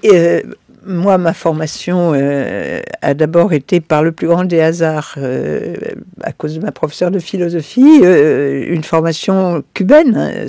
J'ai été dans les années 60, pas au tout début, à Cuba, et d'où mon tropisme latino-américain. Et c'est là que j'écoute Jean-Claude Michéa, mais avec des lunettes très différentes, parce que, non seulement à cause de l'expérience que j'ai vécue, mais parce que je pense qu'on est sur deux voies très divergentes. Hein, parce que la tradition latino-américaine, que vous semblez comprendre, mais c'est une tradition qui s'est faite dans les guerres contre la colonisation espagnole, qui a été... Les grands dirigeants de cette indépendance sont des chefs militaires autoritaires, sont des caudillos qui se sont inscrits directement dans la tradition de la Révolution française de 1789. Hein. Et d'ailleurs, eux, les droits de l'homme n'étaient pas tellement leur problème, du moins dans la période jusqu'au 19e siècle, et même aujourd'hui, dans les clivages que nous avons, alors ça pourrait rejoindre un peu votre réflexion, dans les clivages que nous avons, il y a le fait qu'eux interprètent les droits de l'homme comme essentiellement des droits sociaux, le droit de manger, de se nourrir, de se... Ils ne rejettent pas, eux, l'héritage des Lumières. Ils n'en font pas la cause de tous leurs maux. Non, bien sûr que non. Je dirais même plutôt l'inverse, en tous les cas, jusqu'à Chavez y compris. Hein. Donc c'est une tradition qui est une tradition de gens qui ont été colonisés aussi, donc pour lesquels un pouvoir central, l'État, est un instrument indispensable pour sortir de l'oppression et surtout pour lutter contre les oppresseurs. Donc je pense que là-dessus, sur ce terrain-là, vous seriez assez décalé par rapport à ces processus en cours en Amérique latine, qui sont des processus par ailleurs très, très complexes. Alors vous seriez plus proche peut-être de ces mouvements des mobilisations indianistes, j'imagine, en Équateur, en Bolivie, qui revendiquent leur identité, ces peuples originaires, puisqu'ils se définissent comme tels, et qui s'opposent justement à des pouvoirs centraux et aux projets de ces pouvoirs centraux, et qui revendiquent leur territoire, et y compris la Pachamama, la tradition contre la présence étrangère contre le pouvoir central, etc. Donc, je ne sais pas si ça vous interroge un peu. Si, mais ça va me permettre justement Jean-Claude Michéa et puis Brice Couturier. De recentrer sur ce qui est peut-être la nouveauté du livre, nouveauté très relative, c'est de rappeler la critique socialiste, en dehors de tous les modèles, phalanstères et tout, qui proposeraient, après, qui répondront à la question qu'est-ce que tu proposes, camarade? Mais la critique était celle du libéralisme, en tant que celui-ci proposait une sortie de l'Ancien Régime et de la monarchie absolue, fondée sur l'idée que dès lors que le pouvoir qui maintient la société est fondé sur des valeurs théoriquement partagées et communes, et c'était essentiellement les valeurs de la religion, on avait là une source de pression, et qu'il fallait alors trouver le moyen pour les individus de vivre comme ils l'entendent. Je lisais un de ces magazines, comme Les Inrecuptibles, qui traduisait cet idéal libéral en disant « Chacun a le droit de vivre sa life comme il l'entend ». Alors ça, il est savoureux de vous voir commenter les médias, on n'y est pas encore passé, mais ça ne saurait tarder. Voilà. Et qui, évidemment, supposait que l'individu était premier, qu'il n'était pas un animal politique, c'est ce que Marx dénoncera comme des Robinsonades, et que par conséquent, les seuls liens qui pourraient fabriquer de la société seraient les liens fixés d'un côté par le droit, mais un droit axiologiquement neutre qui ne prescrit plus aucune manière de vivre, et de l'autre, le marché, le contrat juridique entre deux personnes qui ont une affaire à négocier. Il y a un livre extraordinaire qui vient de paraître d'un Foucaldien foucaulâtre, qui s'appelle Geoffroy de la Gannerie, qui, commentant justement les livres de Foucault, ses cours au Collège de France, montre à quel point Foucault est fasciné quand il découvre la tradition néolibérale, notamment par Gary Becker et Hayek, et Foucault dit il y a là quelque chose de profondément émancipateur. Il célèbre même les principes économiques d'Helmut Schmidt dans ses cours, en disant que dès lors qu'il y a du commun, il y a de l'un, il y a de la machine à persécuter, et il faut détruire toutes ces références-là, qui sont au fond un obstacle à l'émancipation individuelle. Alors que... ça permet de répondre à la question de ma voisine, c'est que les socialistes, au XIXe siècle, veulent réinstaller la Gemeinwesen de la vie commune. Leur première critique, c'est l'atomisation du monde. Ils sont donc à la fois d'accord avec les libéraux et la philosophie des Lumières, qui elle-même donne des usages contradictoires, parce que ça peut être Rousseau, ça peut être Voltaire, mais ils sont tout à fait d'accord, et ça lie parfois avec les libéraux, pour en finir avec toutes les formes de communauté, c'est-à-dire de lien social oppressif, inégalitaire, donc il y a une lutte contre l'Ancien Régime, sauf que la logique axiologiquement neutre du libéralisme les conduit à un moment à s'attaquer au lien social lui-même, alors que Pierre Leroux et les premiers socialistes veulent maintenir l'idée de vie commune. C'est une thèse de votre livre, effectivement, qui montre la disparition, l'éclatement total de la question du lien social. J'attendais Brice, je crois que Isabelle voulait dire un tout petit mot Non, parce que je voudrais la relancer, elle, parce qu'il me semble qu'il y a là un parallèle à faire entre ce que vous venez de dire et ce que Jean-Claude Michéa a dit également. On voit bien qu'en fait, c'est pour ça qu'il y a une ambiguïté autour du mot gauche. On voit bien que pour Jean-Claude Michéa, la gauche, c'est cette gauche ouvrière primitive, celle des communautés traditionnelles, celle j'exagère, des communautés traditionnelles, je vous renvoie. On pourrait dire, Brice, c'est la gauche biographique de votre histoire familiale. Aussi, de votre héritage familial que vous ne reniez absolument pas, dans lequel vous continuez. Mais celle des communautés ouvrières de producteurs proudhoniennes, disons, pour appeler les choses de manière simple. Et puis il y a cette gauche moderne, libérale, que vous détestez, que vous vomissez à longueur de livre, parce que c'est celle des Inrecuptibles, de libération, de l'émancipation des individus, qui pour vous est profondément une gauche libérale. Mais précisément, en Amérique latine aussi, on mélange tout le temps deux gauches. Il y a une gauche moderne et libérale qui est celle de Lula, qui a fait le choix avec le Brésil d'insérer son pays dans la mondialisation et qui l'a formidablement réussi. Et vibrant hommage de Dilma Rousseff, aujourd'hui président du Brésil, à la mort d'Hugo Chavez. Oui, enfin bon, c'est pas la même gauche, soyons bien clairs, que celle de cette gauche indigéniste et identitaire qui se manifestait avec Chavez au Venezuela ou avec Morales au Pérou, qui donne donne au contraire cette espèce de gauche très communautariste qui a votre préférence. Comment vous expliquez quand même que d'un côté on a une gauche moderne qui réussit économiquement de manière frappante parce que le Brésil de Lula est devenu une puissance, de l'autre côté on a ce que Jacobo Machover, le dissident cubain, a appelé, en parlant de Chavez, le conservatisme le plus rance qui se maintient au pouvoir, socialisme du XXIe siècle qui n'est après tout qu'une pâle copie du castrisme dans une république qui n'est pas bananière mais pétrolière, tradition idéologique, disons une espèce de socialisme populiste et moraliste dans le sillage de l'anarcho-syndicalisme qui était depuis longtemps absent de notre univers mental. Les auteurs auxquels vous faites référence, George Orwell, Christopher Lasch, Ruskin, Marcel Mauss, Cornelius Castoriadis, Pierre Legendre, sont soit inconnus chez nous, soit eux-mêmes totalement incompris. Et pour aggraver votre cas, vous êtes furieusement anti-tendance, à contre-courant de l'hédonisme libéral-libertaire qui nous tient lieu depuis 35 ans de boussole progressiste. Votre critique du libéralisme est l'une des plus radicales que je connaisse parce qu'elle va à la racine. Or, les plus bruyants de nos antilibéraux contemporains, vous n'avez pas de mal à le démontrer, sont eux-mêmes largement porteurs du virus libéral. Et pour cause, les Lumières, la Révolution française sont dans une large mesure des aventures du libéralisme. Les premières, les Lumières, parce qu'elles appellent l'individu à s'arracher à ses appartenances traditionnelles et héritées, afin de pouvoir contracter librement en tant qu'individu. Les Lumières sont libérales non seulement en politique, avec Montesquieu, mais aussi en économie, avec Bois-Guilbert. Quant à la Révolution française, elle est en grande part une révolution libérale. Non seulement elle substitue le règne de la loi aux caprices du prince, mais elle garantit et consolide les droits de propriété, très instables sous la féodalité.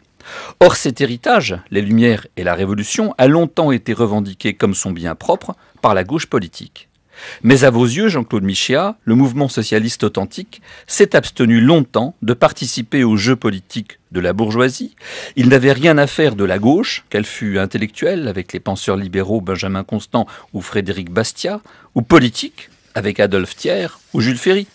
Dans son Histoire des gauches françaises, Jacques Julliard discerne en vous le principal interprète de la thèse qu'il baptise séparatiste, thèse selon laquelle l'alliance défensive passée entre une partie du camp socialiste et les politiciens de la gauche républicaine à l'époque de l'affaire Dreyfus s'est traduite par une progressive prise de contrôle du mouvement ouvrier par les politiciens bourgeois. Voilà pour la lecture du passé. Elle engage un projet politique pour aujourd'hui. Vous voulez sortir du capitalisme en mobilisant les classes populaires, mais sans la gauche, tant celle-ci vous semble à présent compromise avec tout ce que vous abhorrez, la modernité, mobilité, flexibilité, disponibilité, déracinement, agitation perpétuelle, dites-vous. La religion du progrès, une confiance aveugle en l'idée que l'histoire progresse et que demain ne saurait manquer d'être meilleur qu'aujourd'hui. L'indécence des élites qui refusent toute limite morale à leur cupidité et rejettent comme archaïques les tentatives d'enrayer la machine devenue folle du capitalisme mondialisateur. Vous misez, vous, sur la décence des gens ordinaires, la décroissance, les communautés de producteurs. Vous ne croyez pas, comme les marxistes, que le système actuel porte en germe les agents de sa propre destruction, mais qu'au contraire, chaque jour qui passe ruine les possibilités d'édification de votre socialisme en minant les ressorts moraux des gens ordinaires. Bref, non seulement vous êtes idéologiquement marginal, mais votre radicalité est telle qu'on voit mal quelle force politique pourrait bien appuyer un tel projet. Vous vous êtes taillé, c'est vrai, dans notre paysage intellectuel d'une place très originale, qui en agace plus d'un, mais comment transformer une analyse politique dont la pertinence est indéniable en un projet politique concret? La chronique de Brice Couturier à réécouter sur franceculture.fr. Jean-Claude Michéa. C'est une excellente présentation de la plupart de mes idées, sauf sur un point. Mais quand vous dites que mon but est d'appeler à la constitution d'un nouveau front populaire sans la gauche. C'est pas du tout la thèse que je défends dans ce dernier livre. Ma thèse est qu'on ne peut pas rassembler les classes populaires qui, de nos jours, ont désormais un intérêt objectif à mettre fin à ce mouvement, à cette dynamique qui est celle du capitalisme, c'est-à-dire ce rassemblement de gens qui ne représentent sans doute pas 99% de la population, comme le pense le mouvement Wall Street met facilement 85 à 90, c'est un peu plus compliqué. Je dis simplement que si on essaye de placer ce front, c'est un peu la stratégie du front de gauche, sous le signifiant exclusif et majeur de la gauche et de sa philosophie des Lumières, jamais on ne pourra s'assurer la rencontre entre ces forces, ces classes populaires qui votent à droite, s'abstiennent, votent blanc. On ne pourra pas aller désormais tenir un langage qui leur parle sous ce drapeau et sous ce signifiant. Mais il ne s'agit pas... Et pourtant, pardon, excusez-moi, mais par rapport à l'actualité, et pourtant, regardez, le Front de gauche et Jean-Luc Mélenchon a fait des déclarations, notamment sur la mort d'Hugo Chavez, disant, entre autres, que justement le socialisme qu'incarne Hugo Chavez est le socialisme de la dignité, et Hugo Chavez lui-même disait au fond que son socialisme serait de redonner de la dignité au peuple, parce que le capitalisme, au fond, avait exproprié le peuple. C'est un discours, là, de gauche, qui s'incarne dans une figure de gauche qui vient de disparaître, et qui pourrait sembler correspondre à ce que vous réclamez. Quand au fond Hugo Chavez dit « je veux redonner la dignité au peuple », il parle de la common decency de George Orwell. Ah mais là je suis d'accord avec vous. Il y a actuellement autour du front de gauche et de ce qu'on appelle la gauche de la gauche tout un mouvement en pleine effervescence qui commence à remettre en question ce logiciel de la gauche tel que je l'avais décrit dans le complexe d'Orphée et qui commence à réintroduire ces notions, le peuple, sa dignité, la common decency, là où régnait de manière exclusive depuis quelques années le sens de l'histoire, la modernisation absolue et surtout cette incapacité à compléter une critique du reste très partielle du libéralisme économique, puisque c'est plutôt une critique de ce qu'on appelle le néolibéralisme, et ça serait intéressant de revenir sur ce mot qui a été inventé par Foucault, mais une critique qui, jusque-là, se développait dans une indifférence absolue à ce qui est l'autre volet de la civilisation capitaliste comme fait social total, à savoir son volet culturel et juridique. Et s'il y a une certaine originalité dans ce dernier livre par rapport au précédent, parce qu'au fond, j'écris toujours le même livre en approfondissant le sillon. Et comme Balzac, c'est que j'ai... Balzac était le représentant classique de cette droite conservatrice. C'est pas au hasard que je cite Balzac. Mais en fait, vous avez tout Balzac dans la bibliothèque. Marx était un fanatique absolu, puisque Marx lui-même avait dit « mais le Capital a déjà été écrit par Balzac », ce qui prouve qu'il avait un rapport avec la droite conservatrice d'Ancien Régime de son époque, qui était beaucoup plus subtil. Et donc je disais, s'il y a quelque chose d'assez nouveau, c'est dans la mesure où cette fois-ci, j'ai consacré un certain nombre de scolies ou de chapitres à la question du droit et du culte des droits de l'homme, non pas pour le remplacer par un éloge dû au 5 mars 1953 du grand Staline, mais en montrant qu'il y a d'autres manières de défendre les libertés individuelles qu'en les inscrivant dans le logiciel de ce droit de l'homme qui est animé d'un mouvement infini et qui ne s'arrêtera jamais. Juste pour terminer là-dessus en un mot, je ne l'ai pas utilisé dans le livre, mais j'ai retrouvé il y a peu un passage de Marx dans le livre 1 du Capital, donc c'est pas dans les œuvres de jeunesse, où il oppose d'un côté ce qu'il appelle le pompeux catalogue des droits de l'homme, pompeux parce qu'animé d'un mouvement qui sera sans fin et qui nous conduira un jour ou l'autre à Marcel Yacoub, qui est dans le droit fil de ce logiciel libéral, et il oppose à ce pompeux catalogue des droits de l'homme ce qu'il appelle une modeste Magna Carta, que d'ailleurs les premiers socialistes anglais s'appelaient des chartistes, qui définirait les droits, les libertés individuelles et collectives intouchables, mais qui aurait comme principe interne, non pas une logique de l'illimitation et de la neutralité axiologique, mais qui serait fondée sur les valeurs du socialisme. Pompeux catalogue des droits de l'homme, ou modeste Magna Carta, c'était les mots de Marx, et d'une certaine manière, ce que j'essaie de faire dans beaucoup des scolies de ce livre, c'est de montrer comment, alors que la gauche est capable de critiquer de manière assez partielle, mais réelle, certains aspects de l'économie capitaliste moderne, sans aller jusqu'à remettre en question le concept de croissance qui n'est que le nom médiatique de l'accumulation du capital.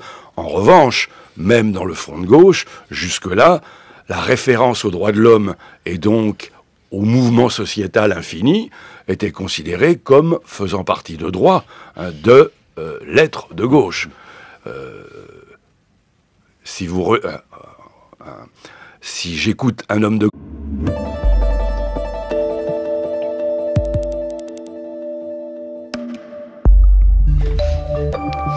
7h41, la patrie, le socialisme ou la mort. Hugo Chavez est donc mort mardi, hier, à l'âge de 58 ans, des suites d'un cancer. 5 mars 2013, le jour anniversaire exactement de la mort de Staline. Pour évoquer Hugo Chavez dans toutes les éditions de France Culture, des invités, des reportages qui se succèdent. Et nos invités aujourd'hui, Jeannette Abel, bonjour. Bonjour. Merci d'avoir tenu promesse. Voilà, si on vous avait appelé il y a quelque temps, si Hugo Chavez vient à décéder, venez-vous nous voir pour nous en parler, la grande spécialiste d'Amérique latine que vous êtes. Et voilà que dans la nuit, je vous ai appelé et vous voici au matin de France Culture. Je n'ai pas rappelé toutes vos casquettes, mais vous êtes une grande spécialiste, donc vous avez travaillé beaucoup à l'Institut des hautes études d'Amérique latine, carrière universitaire bien sûr, et puis vous connaissez aussi par cœur et très bien la question castriste et cubaine. Et à côté de vous, un invité que nous avions prévu d'inviter depuis bien longtemps, avec qui décidément, bonjour Jean-Claude Michéa, bonjour. Nous enterrons les grands de ce monde. La dernière fois, c'était Steve Jobs. Oui, je tiens à la rubrique nécrologie maintenant. Alors, vous l'avez tenu pour notamment la question du grand capitalisme que représentait Steve Jobs. Diriez-vous aujourd'hui que vous êtes en deuil, Jean-Claude Michéa? Déjà, en entendant tout à l'heure les extraits de discours de Chavez et en entendant sa voix, je mesurais à quel point elle était très différente d'un discours de Pierre Moscovici ou de François Hollande, et franchement, je sentais un enthousiasme beaucoup plus grand, mais là, c'est purement psychologique et personnel. Maintenant, je ne suis pas un spécialiste de l'Amérique latine, mais il se trouve que justement dans le livre... Vous y faites référence. Vers la fin du livre, pardon d'ailleurs, le titre, Les mystères de la gauche chez Climat, vous dites peut-être faut-il un jour ou l'autre s'inspirer d'un socialisme sud-américain. Est-ce que c'est celui, et est-ce que vous pensez à celui d'Hugo Chavez? On pourrait parler du Venezuela, on pourrait parler de l'Équateur, on pourrait parler de la Bolivie. Ce qui est clair, c'est que je précisais dans mon livre que mon analyse de la gauche occidentale et du vieux monde ne s'adaptait pas à ce qui s'appelle encore parfois la gauche en Amérique latine, mais c'est pas inintéressant de savoir qu'on préfère employer des signifiants plus enracinés dans la culture locale, sandinistes, bolivariens, zapatistes, etc.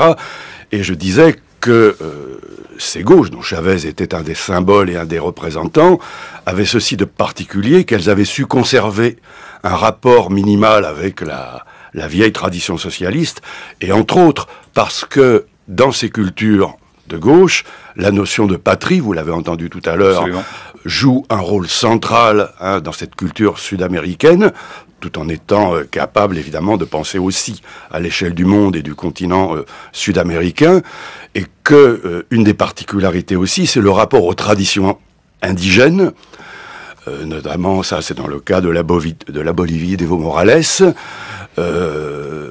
qui est l'origine, je le rappelle, de ce sens de la tradition locale et de la patrie est à chercher au début du XXe siècle dans l'œuvre d'un marxiste péruvien extraordinaire qui était José María Tegui.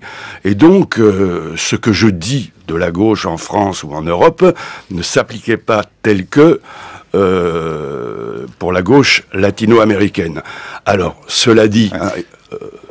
Comme le disent quelques-uns des commentateurs, notamment de la mort d'Hugo Chavez du côté du Québec, Hugo Chavez, c'était pas la gauche bobo. Voilà. Je veux dire deux choses. Il ne s'agit pas évidemment de faire de Hugo Chavez le détenteur d'un modèle d'émancipation du capitalisme que chacun devrait imiter. Tout le monde connaît les limites, les contradictions de sa propre politique. Mais il faut d'abord dire cette chose fondamentale que, premièrement, il était réélu légalement. J'entends de temps en temps tout un ensemble de discours qui le présentent comme un caudillo potentiel, et surtout dans un monde où les antagonismes de classe sont beaucoup plus marqués encore pour des raisons historiques, et où la pauvreté des peuples atteint des degrés relativement inimaginables pour nous.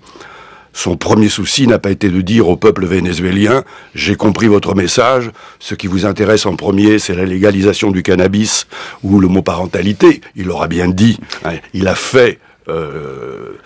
il a compris qu'il y avait d'abord des politiques d'alphabétisation et de redistribution à mettre en œuvre. Et je voudrais quand même conclure là-dessus, c'est qu'en voyant la façon, mais depuis longtemps dans le monde, dont Hugo Chavez est toujours traité avec des pincettes et une ironie, et encore une fois, je ne soutiens ni son rapport à Fidel Castro, ni ses sorties par exemple sur Israël, mais je me souviens dans ma jeunesse de la manière dont, à la télévision officielle, a été présenté le 13 septembre 1973 le renversement du gouvernement légitime d'Allende par Pinochet, pour célébrer cette prise de pouvoir par la force et qui allait installer un système de torture. La télévision, hein, à l'époque, je crois qu'il y avait encore une ou deux chaînes, à 8 heures, vous voyez Bernard Volcker, qui est un peu l'ancêtre de beaucoup des journalistes modernes, et qui commence son émission « L'ordre vient d'être rétabli à Santiago ». Il faut dire que Pinochet ne faisait que mettre en pratique le programme des Chicago Boys de Friedman avec l'approbation de Friedrich Hayek, et qu'il allait donc installer au Chili une politique qui ressemble furieusement à celle qui est devenue celle de la communauté européenne. Alors Jeannette Abel, toujours pour essayer, comme nous aimons nous le faire, en espérant ne pas être trop dans la tradition journalistique que vient de décrire Jean-Claude Michéa, comment décrire et que pouvez-vous nous dire pour nous éclairer sur cette question justement de Hugo Chavez, héros pour les uns, provocateur populiste pour les autres, et comment surtout il faut-il faire tout de même un peu de biographie d'un enfant qui est dans un milieu très pauvre, qui va pousser par ses parents faire des études, l'armée, lire beaucoup, s'inspirer justement notamment de livres importants pour lui qui le conduiront dans sa pensée politique, comme notamment les livres du panaméen Omar Torrijos. Comment définir la formation intellectuelle d'un Hugo Chavez qui ferait expliquer, au fond, et justifierait qu'il soit, lui, aujourd'hui, un des représentants de ce que devraient être, chez nous, les hommes de gauche. Mais un peu de biographie, peut-être, d'abord, Jeannette Abel. Comme vous l'avez rappelé, c'est quelqu'un issu d'un milieu pauvre. Vous savez qu'il a été même insulté à plusieurs reprises par l'opposition brésilienne qui le traitait de Sambo, parce que c'est un personnage qui est un mélange de noirs, d'indiens, un peu métissé, de toutes les couleurs, je dirais. Et il a sa formation essentielle, il l'a acquise dans l'armée, d'abord. Et c'est un militaire. Alors, c'est un militaire... Attendez, vous allez un peu vite. Il y a quand même l'Église, il vénère la figure de Jésus, qu'il appelle le vrai rebelle, contre l'interprétation des pères qui l'entourent, qui font de Jésus un idiot. Et il sera toujours fidèle. Bon, on est en Amérique du Sud, théologie de la libération. Justement. Il sera toujours fidèle à Jésus, hein, dont il dit que c'est un rebelle. J'allais vous dire...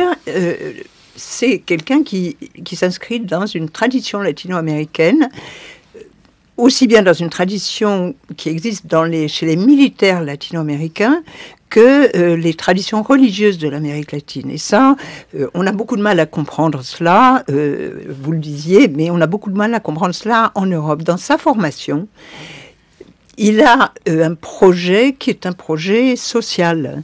Et c'est un militaire, comme beaucoup d'autres militaires d'Amérique latine. Il y a eu, d'une part, les gorilles, les fameux gorilles argentins, les dictateurs, et il y en a eu beaucoup. Mais il y a un courant minoritaire dans les armées latino-américaines, et il s'inscrit dans ce courant qui est un courant réformiste radical. Souvent imprégné pour certains d'entre eux d'une certaine forme de jacobinisme. En tous les cas, ils ont subi l'influence de la Révolution française, qui est très grande en Amérique latine. Et sur le plan religieux, eh bien, vous avez aussi un mélange extraordinaire en Amérique latine de croyances et de syncrétisme qui ne sont pas la religion catholique telle que nous la connaissons au Vatican par exemple, pas du tout, qui sont à la fois un mélange de certaines traditions qui viennent de l'Afrique, de la Santeria, ce qu'on appelle la Santeria, ou du candomblé au Brésil, et qui sont des syncrétismes tout à fait bizarres pour nos traditions, parce que ce n'est ni le protestantisme, ni le catholicisme, ni le judaïsme. C'est un mélange de tout ça avec maintenant des sectes protestantes. Et donc, ce qu'il a affirmé, moi je l'ai vu à Caracas, à une tribu. Gauche parlait aujourd'hui, on le reconnaît au fait qu'il ne peut pas faire 3 phrases sans utiliser le verbe discriminer et stigmatiser. Je viens de relire les 8 tomes du Capital, j'ai pas trouvé ces 2 mots une seule fois. Juste d'un mot, Éric Colland dans Marielle vous cite pour expliquer le phénomène Marcella Yacoub en disant que c'est sur les titres là en présence d'une kervielle, une jambe kervielle du sexe, et que c'est une des entre autres manifestations d'un libéralisme à tout craint et bien compris aujourd'hui par notre société.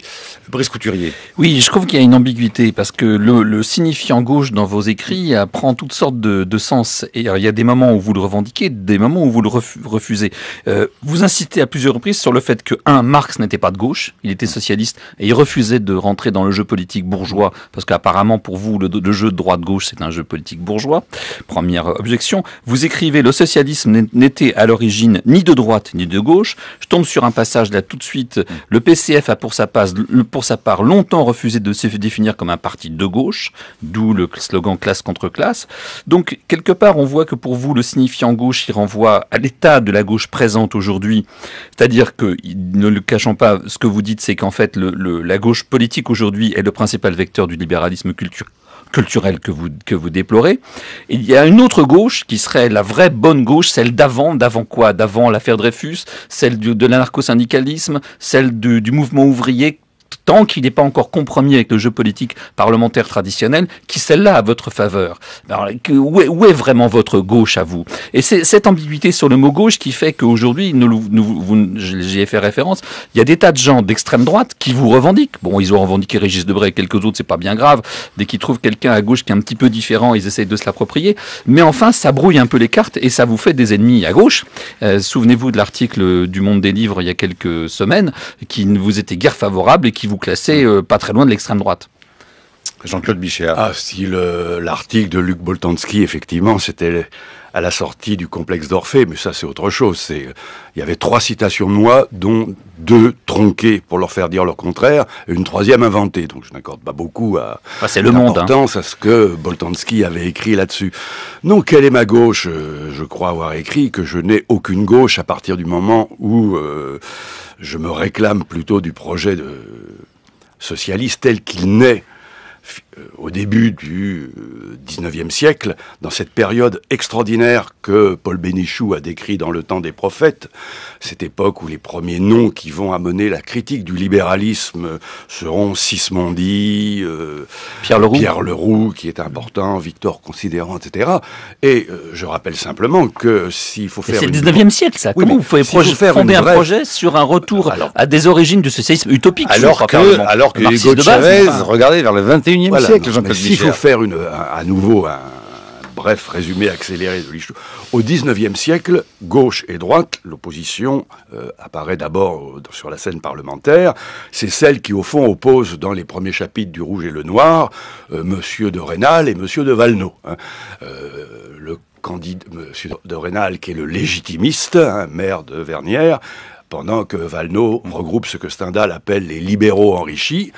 Et c'est une opposition qui serait donc non pas du tout interne à la bourgeoisie, mais au contraire, la droite, Zola le dit, c'est les royalistes purs, ce sont ceux qui, d'une manière ou d'une autre, sont des nostalgiques du pouvoir de l'Église et de l'Ancien Régime, et la gauche, c'est le parti du progrès, de la raison, de la science. La gauche, c'est le parti de demain, disait Zola. Le parti de demain... mais pour vous, c'est le parti de la bourgeoisie, si je vous suis bien. Ça regroupe... À l'époque, mais dans les textes de Marx, quand il emploie le mot gauche, c'est-à-dire quasiment jamais, c'est ce qu'on appelle alors la classe moyenne, qui peut aller depuis cette grande bourgeoisie industrielle dont Adolphe Thiers, dont je rappelle, ça c'est un passage auquel je tiens, qu'il était un homme du centre-gauche, que lorsqu'il lance les Versaillais à l'assaut de la Commune, son premier soin est de prévenir aussitôt toutes les municipalités de gauche de France, les grandes municipalités, mais n'ayez pas peur, elles craignaient une restauration de la monarchie en écrasant ces fous qui se révoltent à Paris.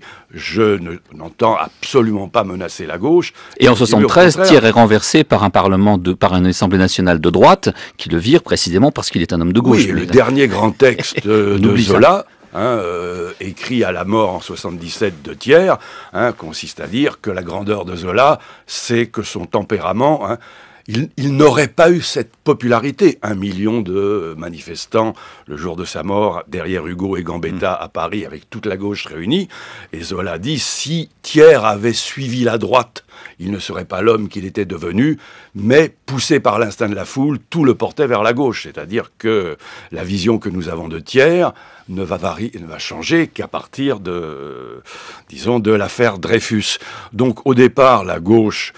cette bourgeoisie, c'est aussi bien cette grande bourgeoisie de Thiers que la petite bourgeoisie, l'atelier, la boutique, Radical, le Dru-Rollin, etc. Donc elle est travaillée par des contradictions, et il est certain que les républicains ont déjà quelque chose de commun avec les vous socialistes. aimez pas cette gauche-là parce que c'est une gauche bourgeoise, vous aimez pas l'extrême gauche parce qu'elle est marxiste et que pour vous, Marx a tort à peu près sur tout.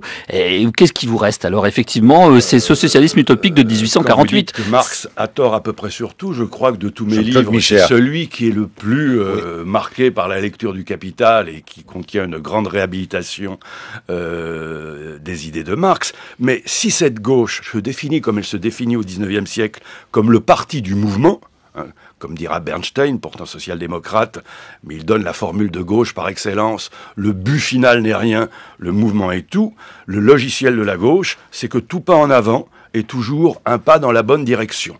En sorte qu'aujourd'hui, maintenant que le compromis historique qui unissait la gauche et le mouvement ouvrier socialiste après l'affaire Dreyfus, compromis que les anarcho-syndicalistes avaient refusé de signer, et Blanqui, quand vous enlevez ce compromis et que la gauche devient enfin la gauche de gauche, la vraie gauche, son logiciel, c'est d'accompagner toutes les contradictions et les mouvements qui travaillent la société capitaliste, que ce soit sur le plan économique, culturel. C'est l'idéologie de la modernisation. Oui, c'est cette gauche vous dites au fond, devenue exclusive que je mets en question. Vous dites qu'au fond, elle ne se différencie pas tellement non plus d'une droite libérale, que la gauche d'aujourd'hui, finalement, sous couvert de donner des droits, le mariage homosexuel et qui sait peut-être un jour la légalisation du cannabis, ne sont que des artifices, au fond, pour accompagner un mouvement capitaliste qui n'en finit pas. Et vous faites cette petite allusion, je crois que c'est dans une scolie, une petite...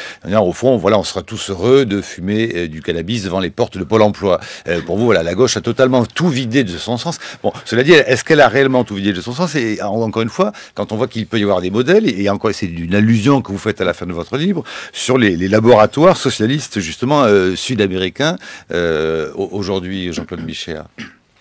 Ah non, mais ça, je l'ai dit au départ, je laisse de côté dans l'analyse des formations anticapitalistes la gauche latino-américaine qui n'est pas dans ce logiciel issu de l'affaire Dreyfus, à la fois parce qu'elle a conservé une référence à quelque chose de l'idéal socialiste. Alors, ici je fais une parenthèse, je me réclame toujours de la critique socialiste, telle qu'elle naît au fond dans l'œuvre de Sismondi.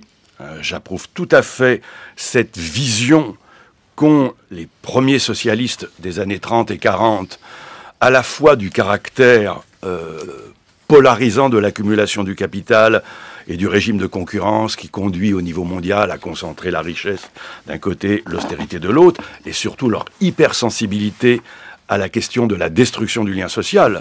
Je rappelle que le mot socialisme s'invente pour s'opposer à celui d'individualisme déchaîné, et que l'un des premiers mots qui est toujours présent dans les grands textes socialistes, et notamment chez Engels, est la critique de l'atomisation du monde.